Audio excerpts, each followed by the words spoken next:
Assalamualaikum warahmatullahi wabarakatuh. Perkenalkan, nama saya Martini Anah.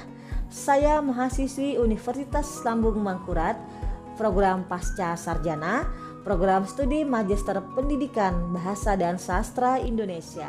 Dalam video ini saya akan membahas tentang peta konsep dari 5 topik.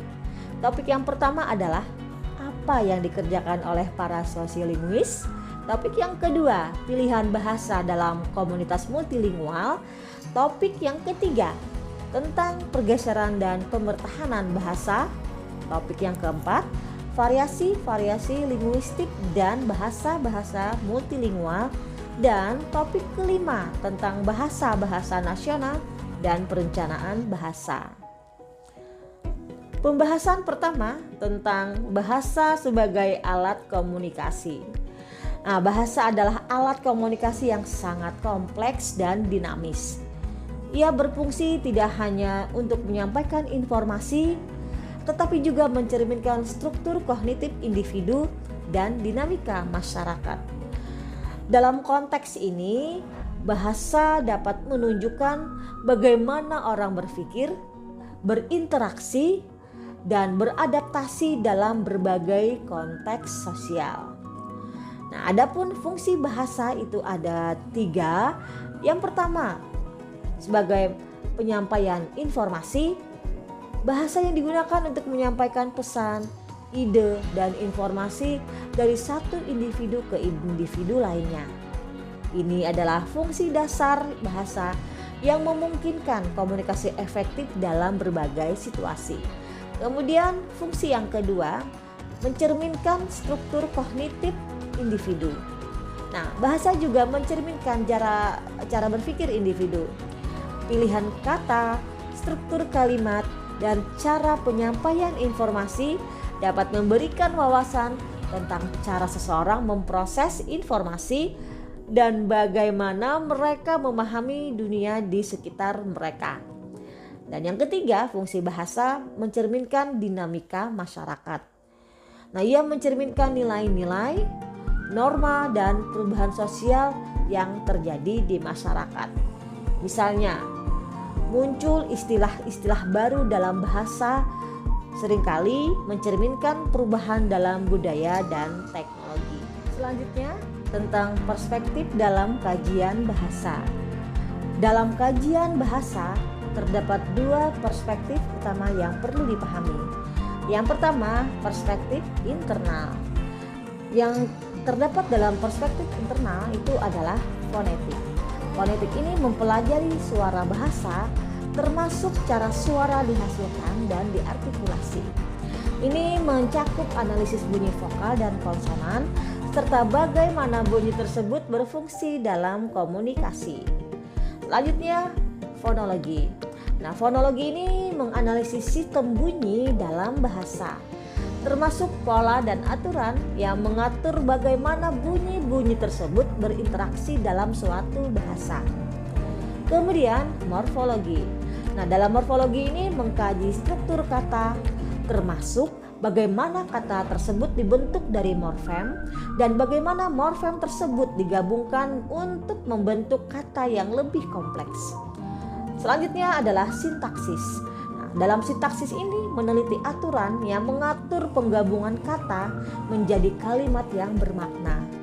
Ini mencakup struktur kalimat dan hubungan antar elemen dalam kalimat. Yang terakhir adalah semantik. Nah, dalam semantik ini mempelajari makna kata dan kalimat, serta bagaimana makna tersebut dipahami dalam konteks yang berbeda. Perspektif yang kedua adalah perspektif eksternal. Nah, dalam perspektif eksternal ini berfokus pada antara hubungan faktor linguistik dan faktor sosial, budaya, serta sosiolinguistik. Nah, ini mencakup bagaimana bahasa berfungsi dalam konteks sosial dan bagaimana faktor-faktor tersebut mempengaruhi penggabungan bahasa. Misalnya, status sosial, latar belakang budaya, dan konteks situasi dapat mempengaruhi pilihan bahasa seseorang. Selanjutnya, pembahasan yang kedua tentang hubungan bahasa dan masyarakat. Sosiolinguistik adalah cabang ilmu yang mempelajari hubungan antara bahasa dan masyarakat. Fokus utama sosiolinguistik adalah variasi bahasa dalam konteks sosial dan fungsi sosial bahasa.